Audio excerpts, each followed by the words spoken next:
सर्पले टोकेपछि तपाईहरुले बाँध्नु भएको हिजो बेलुकै बाँध्नु भएको हिजो बेलुका बाँधियो कि नै के तपाईहरुको सुझाव पनि यस्तै छ सर्पले टोकेपछि त्यो भन्दा माथि एकदम बेस गरी मर्ने गरी बाँध्नुपर्छ हैन भने विष फैलिन्छ र शरीरभरि फैलेर मान्छेको ज्यान जान्छ भन्ने सोचाइ छ जुन गाउँ घरतिर भन्ने चलन छ यदि तपाईले पनि यसरी सोच्नु भएको छ भने चाहिँ एकदम गलत कन्सेप्ट हो है यसरी बेस गरी बाँध्नाले के हुन्छ भने बाँधेको तलको पार्टमा चाहिँ के हुन्छ भने रगत सप्लाई हुँदैन अनि रगत सप्लाई बन्द भएपछि के हुन्छ भने यहाँको टिस्युहरुले खानेकुरा पाउँदैन नपाएपछि यो टिस्युहरु मर्दै जान्छ अर्को के हुन्छ भने यो शून्यको झन् बढ्दै जान्छ र उस्तै परेको खण्डमा यो तलको पार्ट कुहिएर जान्छ र यस्तो बेला चाहिँ हामीले हात काटेर फाल्नु पर्ने हुन सक्छ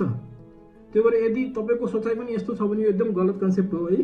यसरी बेसकरी बाँध्नु हुँदैन कुनै पनि सर्पले टोके या कुनै पनि टोकाइमा पनि हामीले यसरी रगतै सर्कुलेसन बन्द हुने गरी बाँध्नु चाहिँ हुँदैन है हस् थ्यांक यू बाँकी कुरा अर्को भिडियोमा